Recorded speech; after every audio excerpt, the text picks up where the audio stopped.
नमस्कार मित्रांनो, मायबोली मराठी या मराठी यूट्यूब चॅनलवर तुमचे सर्वांचे मनापासून स्वागत आहे। संपूर्ण महाराष्ट्रासाठी आताच्या क्षणाच्या सर्वात मोठ्या आणि महत्त्वाच्या ठळक बातम्या। राज्यात 7 धडाकेबाज निर्णय उद्यापासून लागू। 22 एप्रिल मंगळवार। काही मिनिटांपूर्वीच्या ह्या बातम्या आहेत। या संदर्भात सविस्तर माहिती या व्हिडिओत जाणून घेऊया। तत्पूर्वी तुम्ही मायबोली या मराठी यूट्यूब चॅनलवर नवीन असाल तर खाली दिलेल्या लाल रंगाच्या सबस्क्राइब बटनावर क्लिक करा आणि समोरील बेल आयकॉन क्लिक करा, जेणेकरून महाराष्ट्राच्या ताज्या बातम्या तुमच्यापर्यंत सर्वात आधी पोहोचतील। तर चला सविस्तर बातम्या जाणून घेऊया। तर बघा, पहिली सर्वात मोठी आणि महत्त्वाची बातमी। अभियांत्रिकी आणि वैद्यकीय क्षेत्रात करिअरचं स्वप्न पाहणाऱ्या विद्यार्थ्यांसाठी आनंदाची बातमी आहे। आता 11वी आणि 12वी मधील विद्यार्थ्यांना जेई आणि नीट सारख्या कठीण प्रवेश परीक्षांची तयारी करण्यासाठी लाखो रुपये खर्च करण्याची गरज नाही। केंद्रीय शिक्षण मंत्रालयाच्या साठी प्लॅटफॉर्म उपक्रमाअंतर्गत या परीक्षांसाठी मोफत कोचिंगची सुविधा उपलब्ध झाली आहे। 25 एप्रिलपासून नवीन बॅच सुरू होत असून नोंदणी प्रक्रिया वेगाने सुरू आहे।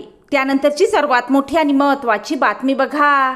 राष्ट्रीय अन्न सुरक्षा योजनेअंतर्गत ग्रामीण भागातील अनेक कुटुंबे सरकारच्या योजनांचा लाभ घेत आहेत। अपात्र, दुबार, स्थलांतरित व मृत लाभार्थ्यांना वगळण्यासाठी शिधापत्रिकेची विशेष शोध मोहीम हाती घेण्यात आली आहे।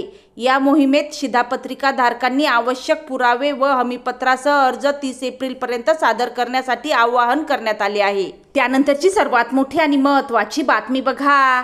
1 रुपयातील पीक विमा योजना अडचणीत आली आहे।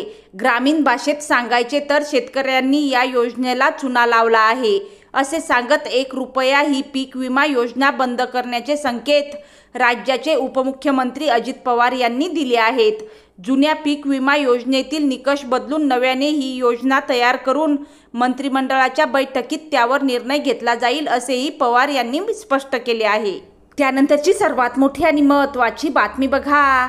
नव्या शैक्षणिक धोरणानुसार राज्यात पहिलीपासून हिंदी भाषा सक्ती करण्याचा निर्णय राज्य सरकारकडून घेण्यात आला होता। त्या मुद्द्यावरून विविध राजकीय संघटनांनी कडाडून विरोध दर्शवल्यानंतर आता मुख्यमंत्री देवेंद्र फडणवीस यांनी घुमजाव घेतल्याचं पाहायला मिळालं। राज्यात आता हिंदी भाषेला इतर पर्यायी भाषा घेण्याची मुभा असणार आहे। त्यासाठी काही अटी आणि शर्ती सरकारने ठेवल्या असून राज्यात मराठी भाषेची सक्तीच राहणार असल्याचं मुख्यमंत्री देवेंद्र फडणवीस यांनी स्पष्ट केलं आहे। त्यानंतरची सर्वात मोठी आणि महत्त्वाची बातमी बघा। महाराष्ट्र सरकारने महिलांच्या आर्थिक आणि सामाजिक सक्षमीकरणासाठी अनेक महत्त्वाकांक्षी योजना राबविल्या आहेत। यामध्ये पिंक ई-रिक्षा योजना ही विशेष उल्लेखनीय आहे।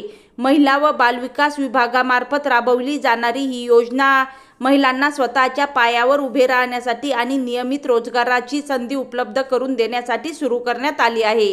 या योजनेअंतर्गत राज्यातील 10,000 महिलांना पिंक ई-रिक्षांचे वाटप केले जाणार आहे। त्यामुळे त्या स्वतःचा व्यवसाय सुरू करू शकतील।